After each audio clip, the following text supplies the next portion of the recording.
114 to 109 as the Pacers score 61 second half points. They shoot 46% in the final two quarters of this basketball game. Quentin Jackson went off for 17 of his 25 in the second half, Zena. 7 of 8 from the floor. You see the overall numbers here again. We're going to talk about the turnovers. 16 turnovers, a lot of them live ball turnovers. At one point, they had 5 moving screens. Zena, 5 turnovers. The first 10 turnovers, 5 of them were moving screens. So not doing the little things, not doing the fundamental things today against Indiana. I mean, you love the fact that they're dead ball turnovers, so you're not being run up and down the court like they were in the live ball turnovers.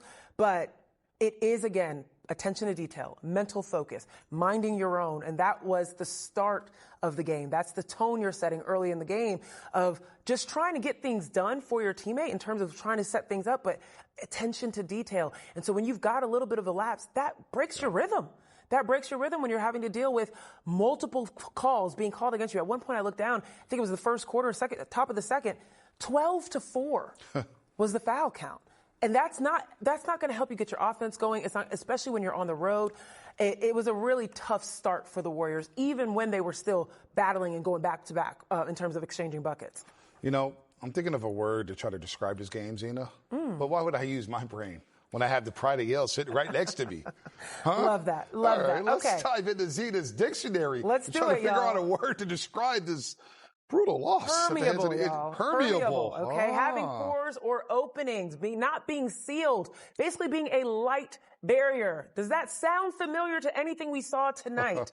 Yes, the Warriors' defense, especially through the first 3 quarters and in that crunch time, way too permeable. You saw the Indiana Pacers being able to have one quick step and get straight into the teeth of the defense.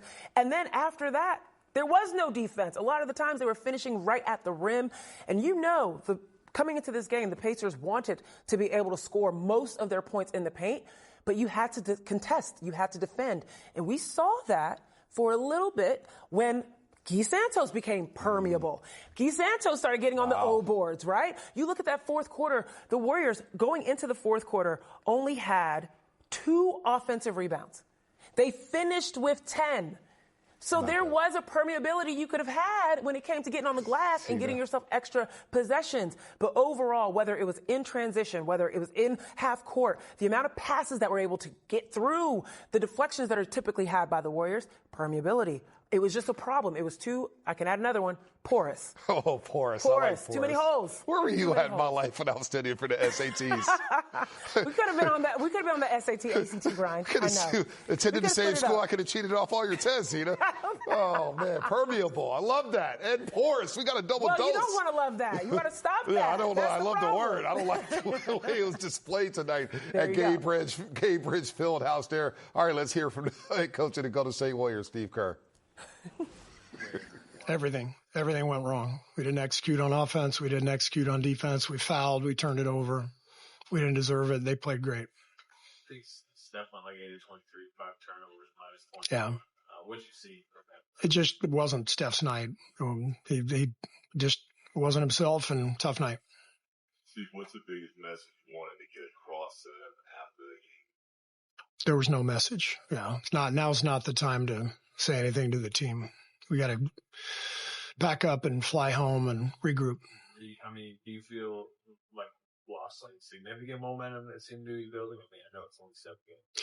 Well, we know the West is loaded, and feels like we just gave away 2 games that if we are locked in and focused and playing the way we know we can play, we should have won them. So we got to pick up those games somewhere along the way. But, at the end of the season, I mean, the last 3 years, it's the same thing. It's like one or 2 games. And so we have to find a way to be sharper and to be better. And there's going to be some tough nights. I mean, there's always tough nights during the season. This should not have been one of them. We had the day off yesterday. We didn't shoot around this morning. We had plenty of rest.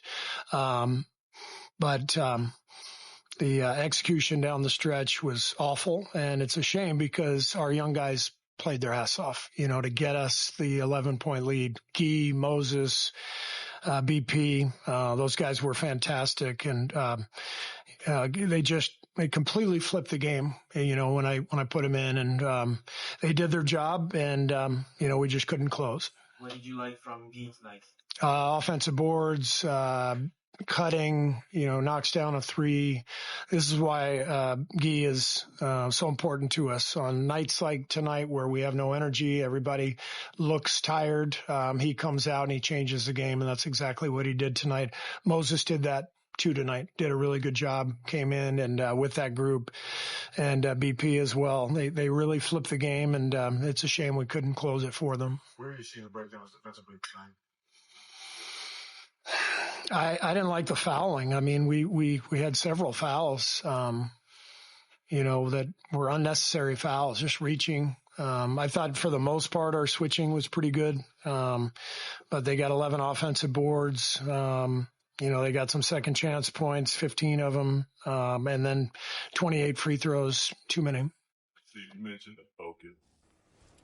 Steve Kerr, not holding back his words there, not mincing anything. It. No doubt about that. You mentioned it, the fouling, just silly fouls. Maybe that's being out of position there. And then at the top, he mentioned Steph Curry, and he said it just wasn't his night. And you look at the stat sheet there, we can see it on the floor, 8 of 23. Again, 16 of his 23 field goal attempts came from the three-point line. Steph has a deadly mid-range jumper. He can get to the rack as well, but just the 2 assists was not in a really good rhythm. And this is a week that he'll probably want to forget. Even though they were 2-2, He had some quiet off his night, Cena. Yeah, he struggled to find his shot, struggled to get into rhythm with his shot, but also had the 5 turnovers. And again, 2 of them, I believe, were offensive fouls and we know how good Steph Curry can be when he is a screener. So I appreciate the effort. But again, it was just a matter of being able to set yourself and make sure that you're taking every single minute detail so seriously in a game against a team that hasn't won. Because you can evaluate this Pacers team in 2 different ways. You can say, oh, they haven't won a game, they're 0 for, all right, we got this. Of course, we're going to come out. But then you could also look at it in the way that we saw the Pacers come out, which is they're 0 for. They are dying for a win. Yep. So they're going to do everything in terms of fighting over or under screens to expose any sort of lack of focus that you've got going on. And Steph Curry, I think, definitely was, submitted to that by the Pacers. Yeah, the Pacers now got their first victory. Only 2 winless teams remaining in the NBA here. All right, let's move on to Jimmy Butler. You hate to say thanks, Warriors. Yeah, I mean, it's unbelievable. Somebody tweeted me yesterday, I forget the name, goes, I mentioned how they lost by 20 in the back-to-back, and somebody said, great, that's great news for us.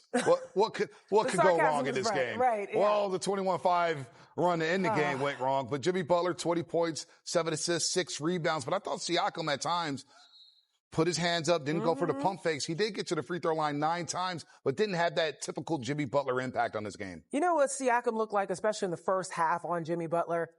When I was practicing and playing in college, we used to have the broomstick drill. And you just bring out 2 broomsticks. And you've got to shoot over those broomsticks. And they're going to stay straight up. And you've got to find a way to maneuver your shoulders. It's like mic and drill. You're just trying to figure out a way to get around. And that's what Siakam was for Jimmy Butler. He was just so much taller than Jimmy and also was doing a great job of staying straight up. Now, where Jimmy Butler found his kind of crux against that offensive rebound and putting himself in position on that interior position, I think Jimmy Butler got at least 2 to 3 calls on being pushed in the back because people were assuming he was too small to be able to get those boards. So Siakam did a great job of trying to quiet him down, but towards that third, particularly in the fourth quarter, Jimmy Butler finally was starting to get things going for himself offensively, getting into the paint, finishing when he saw height, being able to finish on the other side of the basket. Yeah, you mentioned the offensive rebounds, 3 offensive rebounds for Jimmy buckets in those non-Steph Curry minutes in which the Warriors were up plus 15. Down 73-67. By the time Stephen Curry checked back into the basketball game, the Warriors were up 101 to 93. And so he found a little rhythm with Guy Santos' energy, Quentin Post hitting some threes, and J.K. cutting to the basket. And they were trapping the box really well. They did a really great job of when the Pacers were coming inside the paint, Quentin Post stepping up. And I know he had gotten that 1 foul on a big block. But I like that energy. I don't know if you saw him. He kind of shook his shoulders, and I was like, okay, that's exactly the energy that the Warriors needed. Just Steve Kerr just mentioned it. Them coming in and being able to impose themselves a little bit, having the energy. I mean, you would have thought that the Warriors played a back-to-back as opposed to the Pacers, but the way that the second unit, particularly Quentin Post, Guy Santos, Moses Moody came in and were trapping, getting in front. You saw Moses getting hands-on in, doubling down on Siakam. I just love the activity out of that group. 4 games in 6 nights. Maybe fatigue was a factor. Who knows? That's but there's no true. excuse for losing to this team, though, with the live ball turnovers, and the Warriors are going to have a long flight back to the Bay Area to get ready for the Phoenix Suns. They'll have a couple nights off. Well, one guy who is playing well, and he doesn't look like he wants to sit down at all, that's Jonathan Kuminga. Ooh, yes. Again, he had his moments today. The three-point shot at the end of the game, maybe they could have got a better shot, but 7-16, 17 points, 5 rebounds, 2 assists. Continues to get better. Had his work cut out for him against Pascal Siakam and that Pacers bunch. But look, he's getting better and better. Had about 5 dunks today, including that one. Watch your head. Literally, my notes, throughout the game, I just kept typing, Jonathan Kuminga pushing in open space. He's forcing the issue at the basket. He's leading the breaks, and he's playing above the rim. One of the only people within this team, we saw that big dunk from Jimmy Butler at the end, but one of the only people consistently playing above the rim for the Warriors. And that's the only way you're going to get folks to commit to you. When you are pushing forward and making sure that people have to pick you up in transition, that is what allows open shooters to get opportunities when you are a problem in the middle of the paint.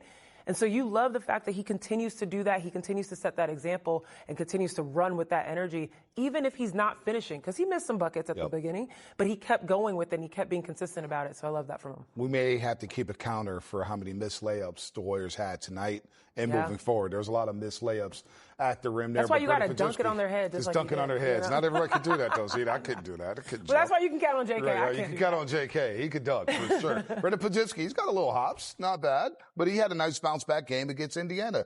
10 points in the third quarter in the non-Steph minutes. He was rolling 16, 6 of 10 overall from the floor. 4 rebounds, 3 assists. I like the bounce-back effort after a tough night in Milwaukee. Absolutely. And I love the fact that he took advantage of any opportunity he was given. I don't know how many grenades he got given. Even that first clip we saw, him coming off the screen from Al Horford, was at the bottom of the shot clock. It just kept being 5, 4, 3, 2, 1, and Brandon Podziemski having the ball in his hand. He did a great job under pressure and also pushing the ball up the court as well, pushing the pace for the Warriors. You really, really relied on the young guys in that second unit in this game because the older guys just looked older. And it was something that Brandon Podziemski and Jonathan Kuminga really had to elevate the energy of this team by their play. Also, Guy Santos, right? And 11 Guy Santos, minutes, absolutely. 14 seconds, 5 points, had a good stretch. And you know what? He played so well, he got asked to go to the podium. There you go. Yeah, that's I can say that's one of the worst losses you can have in a game because we were up, like you said, 11 with 6 minutes left.